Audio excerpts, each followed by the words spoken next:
are watching Where Are They Now with your host, Dianne Hart. Now here's Dianne.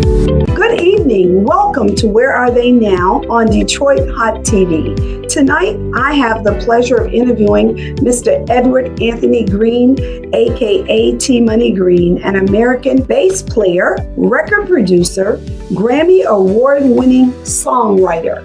Good evening, Mr. Green. How are you? I'm doing beautiful here in Detroit, sunny Detroit. Wonderful. You know, it's getting close to winter. Oh, okay. Well, hot summer, stormy Florida. Everybody wants to know some things about you, so let's get started. Where are you from? I'm from Detroit, born and raised. East side, west side? Well, I live off of I guess it's the northwest side. I live more on the outer drive, 7 Mile area. Yeah, I guess that's northwest. What school did you attend? I attended Pastor Elementary, Hampton Junior High, and Mumford High School. I went to this school called Northwestern for a minute, but Mumford is where I found my true gift in music and, expanded there. How old were you when you started playing the bass? Maybe like 14. My stepfather, rest in peace, but he was a very popular jazz bassist. And in our basement, everybody from Esther Phillips to Gloria Lynn to Sonny Stitt to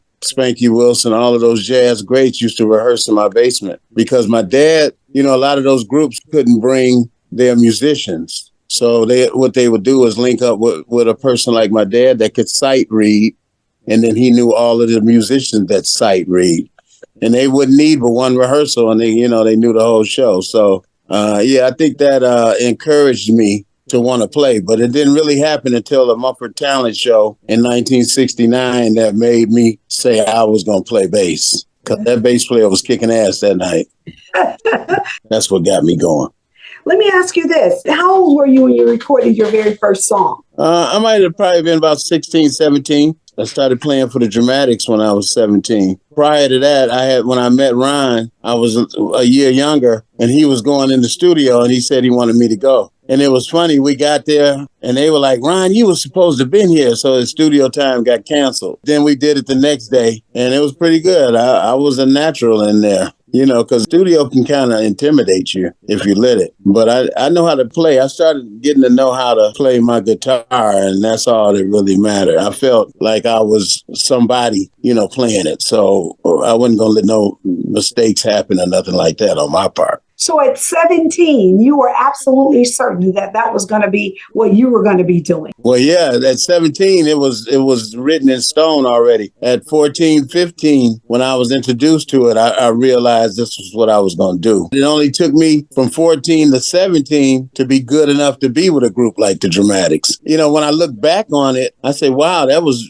pretty great to go right from high school into, traveling on the road with the Dramatics. At 17, that was just God-given, and I was protected, and I had a lot of fun. Let's talk a little bit about who were some of your major influencers that you were looking at. You did tell me that you heard somebody playing, so that was one of the people, I guess, that influenced you. But who else influenced you to continue to play that? The talent show was Reggie McBride, first of all. Okay. And then after that, I'd say Ron Banks was a really big influence because he had to come and ask my mother, could I go on the road with the Dramatics? And he explained to her that how much money I would be making and everything. And she was like, hell yeah, take him.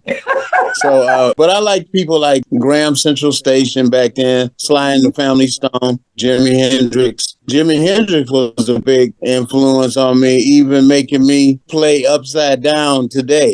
Fender guitar has a distinctive head. Anyway, his head was facing up because he was playing left-handed. I'm right-handed, but we had the same kind of guitar at home, so I flipped it up like his, not knowing about, not thinking right or left.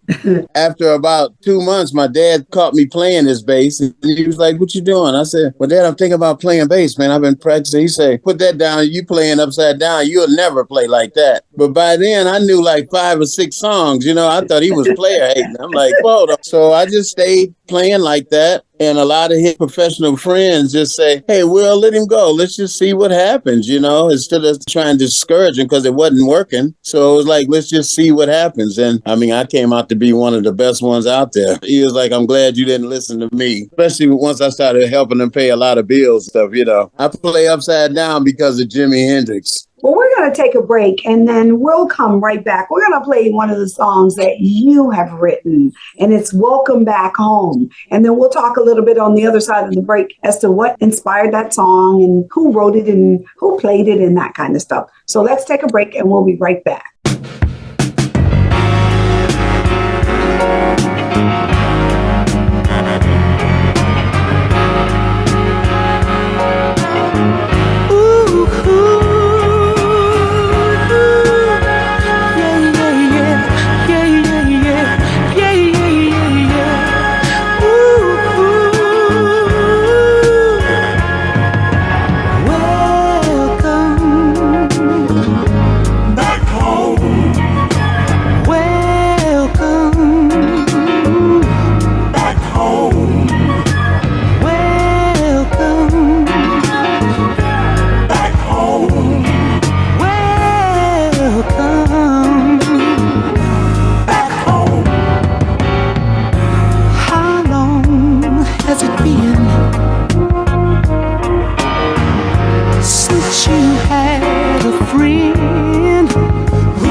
I've had you on my mind all the time.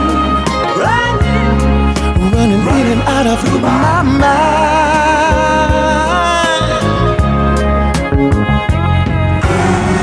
I'm not too blind to see, lady, all the happiness you bring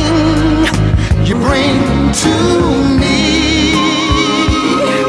Oh, baby, you make me feel fancy free. Now, honey, my life was all just a mess.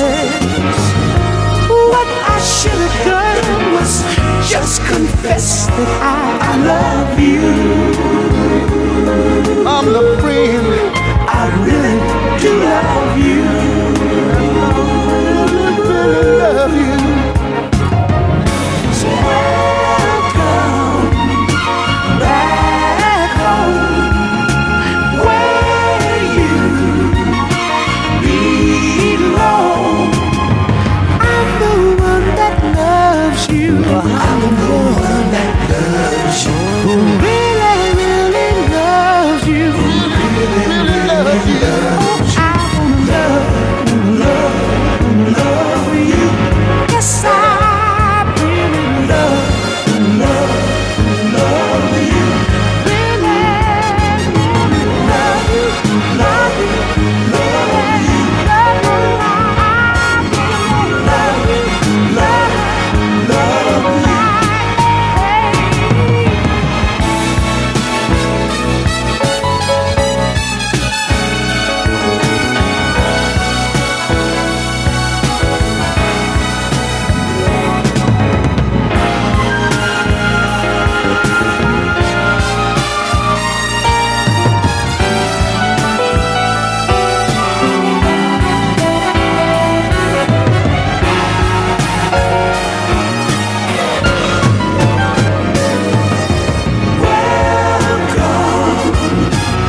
back to Where Are They Now on Detroit Hot TV. I'm your host, Dianne Hart, and my special guest this evening is the legendary T Money Green. What a bad jam. What inspired that song? Me, Ron Banks, and a guy named Raymond Johnson and Darnell Kimbrough, we wrote that song. I can't really say, was it something that inspired it, but what it was, we were all doing our part. Like Ron Banks was writing the lyrics. I was making up the bass line. The other guy was playing the keyboards, so it just came together like that. But what ended up happening, that was the Dramatics' last top 10 song. So I felt pretty good to be able to, be involved in that kind of situation. I understand that you are Grammy award-winning bass player. I see a record back on the wall. That's a gold record from the Dramatics, which has been hanging up there since 1977. So that's been up there a long time. It's one of those that when you move it, you just see a big, square on the wall. It's 4 songs on there that I had a lot to do with. I wrote 3, and then I helped arrange the hit, which was on there, Do What You Want to Do. So that's the Do What You Want to Do Dramatics album. Oh, okay. Let's talk a little bit about some of the folk that you have collaborated with, because I know you've collaborated with many. I got to know a little bit about you. Okay, yeah. So the fact that after I left the Dramatic and stumbled up on being with Death Row Records, the musical director for that. So it was before Snoop, became really famous, and Dr. Dre, each one of them, and Warren G and Ice Cube and all of those guys I had a chance to work with. And, George Clinton, I brought him to Death Row because Dre loved George Clinton. He had never met him. So I knew George really good because I wrote a song with George in 1980 called One of Those Funky Things. And then I brought the Dramatics to Death Row too, because Snoop was crazy about the Dramatics. So we did that video, Doggy Dog World. So I've collaborated with over a couple hundred different people on all kind of levels. But as far as the Dramatics and Five Special, we had hit records with Five Special, myself and Ron Banks and Raymond Johnson. The 3 of us wrote some really good songs. I think if Ron would have wrote a little bit better lyric, people probably would do our songs. Lyrics have a lot to do with it. So I'm like, damn, Ron, you should have wrote some better lyrics. People have been using our music because like October London, the new artist that Snoop had, his song Do What You Do is really us, the intro to Do What You Want to Do on the Dramatics album. Oh. So he just wrote lyrics to that whole little jam of us playing. So they're starting to take our music. The song I wrote with George Clinton has been sampled maybe 40 times. So I've been getting checks from different ways. I remember the first time I got a check and it said Headbanger. And I knew I didn't write no song called Headbanger, but the check was $4,200 and they had my name on it. I'm like... So somebody said, well, call the record company and ask about it. And I called the record company. I said, I got a check with my name on it, but the song, I never wrote Headbanger. And then the guy explained to me how that was the George Clinton song, and it had been sampled by EPMD, and they called it Headbanger. And I was like, good, because I was about to do some fraud, man. I was cashing that check. So I'm sure at this point you get lots of checks for pieces of music. Yeah, that's some good and there's some bad to that because you learn how to do the right things when you get money. And, music, when you get those checks, they don't take taxes out. So that's all your responsibility. Wow, I did not know that. Sometimes you don't find that out until you've made about enough to get in trouble, probably. Now you owe IRS millions of dollars. I'm in trouble. Yeah. They were like, damn, you just stopped me before I got to $1 million. Right. Yeah. Now you want all my money. Right, yeah. Now, money you don't have, you got to try to figure out where to get it at. It's been an exciting journey, to say the least. Yeah. So do you have any new music that you're writing right now or getting ready to release or something? Well, here's the thing. I got a catalog of about 1,500 songs. I've been doing lately is taking songs out of the catalog and making an album out of it. Back in 95, I released 2 CDs called Organized Chaos, Hour 1 and Hour 2. Last year, I released Organized Chaos, Hour 3. And just now, I just finished Organized Chaos, Hour 4 and 5 that I'll be releasing in a month. Sitting around at home, not doing you any good. And the thing is, I didn't want to release these things streaming. I don't really like this new way of streaming. I like when when we used to could press records and press CDs and press cassettes, put them in the store on consignment, go back, Right. and sometimes you just sold out or sometimes you only sold a couple. Right. But I just missed that way. I talked to Snoop and he was like, T, you might as well stream. He said, because something could go viral overnight. Like I could wake up, you got 500,000 views. Each one of these CDs that have like 18 songs on them. So I'm just throwing tons of songs out there. I got unreleased songs on the Dramatics, unreleased songs on Keith Washington. Keith Washington needs these songs. You know, he'll be back in business. So I got unreleased songs on a lot of people. And another thing that I noticed in my vault that's sad is the amount of people that are not here anymore. Oh. Songs last longer than we do. And a lot of people are gone, but they sound fresh as a daisy on the records in the vault. I still have to put those songs out because the reason why we cut those songs back there is because we believed in them. And I just think people should hear them. Absolutely. I understand that Detroit Hot Radio has been playing your song with the group Roadwork. Is that a band or something that you had there playing? Yeah, I have a band, Roadwork. Roadwork started in 1972. Mm-hmm. So every time I do a band, I call it Roadwork. So there's been 20 different Roadworks. It's always me in them, but it's different people. Mm-hmm. So now the band I've had for like 14 years. And we do all the weed shows, like, you know, we play the marijuana concerts and stuff like that. We do a lot of those kind of shows. We got a big show coming up November 10th. At a place called the Magic Bag here in Detroit. That's a nice theater, and we want to jam-pack that. It's 3 acts performing. And Roadwork, we cut a lot of stuff in the studio, too. I just haven't really released any of our stuff, except for this one we did when Katrina hit, and it was called Is It Over? It's a video, too, on YouTube. And the funny thing is we did it for Katrina, the disaster, and there's been so many disasters, so that song will never go away. You know what I mean? Right. Just every time we turn around, it's another disaster. I mean, you right there in Florida. Closer, we're going to have a disaster. Yeah. Is It Over? Look for it on YouTube. It's a really great song. And we're going to take our second break, and we're going to listen to Gin and Juice, and we'll be right back.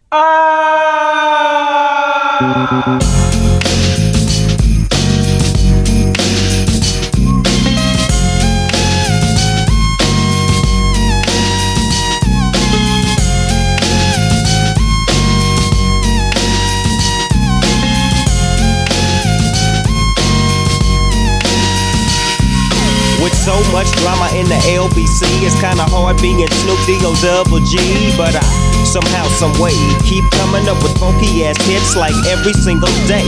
May I kick a little something for the G's and make a few ends as I breeze through 2 in the morning and the party still jumping cause my mama ain't home. I got some freaks in the living room getting it on, and they ain't leaving till 6 in the morning.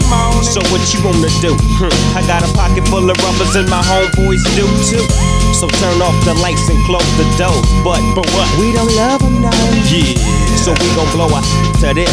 G's up, freeze up for a second now. Bounce to this. Rolling down the street, smoking, sipping on gin and juice. Laid back. With my mind on my money and my money on my mind. Rolling down the street, smoking, sipping on gin and juice. Laid back. With my mind on my money and my money on my Now mind. that I got me some Seagram's gin. Everybody got their cups, but they ain't chipped in. Now these types of things happen all the time. You gotta get yours, but fool, I gotta get mine. See, everything is fine when you're listening to the D.O.G. I got to cultivating music that be captivating me. Who listens to the words that I speak as I take me a drink to the middle of the street and get to mackin' to this trick named Sadie. She used to be my homeboy's lady. 80 degrees when I tell that trick, please raise up off these NUTs, cause you get none of these. That E. As I mob with the dog pound, feel the breeze. Say you know I'm just Rolling down the street, smoking, sipping on gin and juice. laid back. With my mind on my money and my money on my mind. Rolling down the street, smoking, sipping on gin and juice. Laid back. With my mind on my money and my money on my mind. Later on that day, my homie Dr. Dre came through with a gang of Tangeray and a fat ass some bubonic that made me choke. This ain't no joke, I had to back up off of it and sip my cup